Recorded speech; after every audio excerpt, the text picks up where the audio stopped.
For the past 2 weeks, Farmers for Free Trade has been on an 11-state, 3,500-mile RV tour, touting support of the U.S.-Mexico-Canada agreement.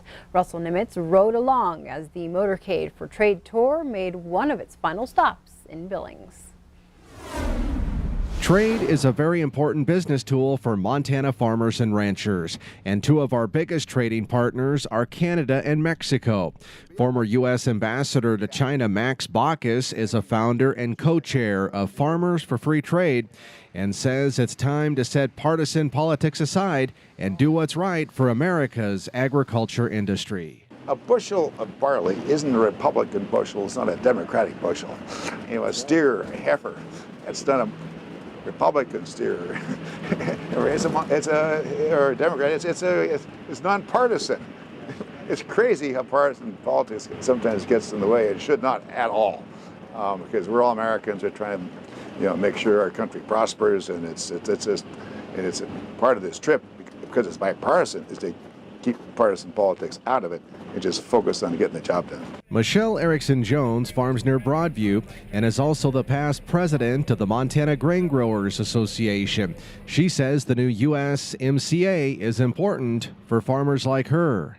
It works on the Canadian grade grading issue that they treat wheat the same, whether it's U.S. origin or Canadian origin, and that's definitely important for some of our farmers on the High Line. And it's just important overall, as Mexico's our #1 barley market. Mexico is the U.S.'s #1 wheat market, and so it just has some huge impacts to agriculture. And it's important that we, get it done, get it finalized, and inject some stability on the markets. The USMCA is the renegotiated trade deal between the three countries meant to replace NAFTA, which Baucus says U.S. farmers and ranchers have done extremely well with.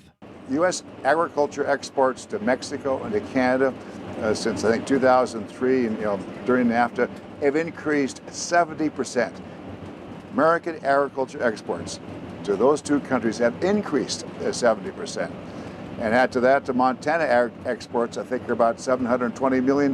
Montana exports to Mexico and to Canada. And a new report out by the International Trade Commission only reinforces the significance of passing the new USMCA, saying passage would mean an increase of nearly $2.2 billion in U.S. agricultural exports. Reporting from the Erickson Farm near Broadview, Montana, Russell Nimitz, MTN News. Russell also tells us urging Congress to pass the USMCA is the top priority of Farmers for Free Trade as lawmakers return back to Washington this week following their Easter recess.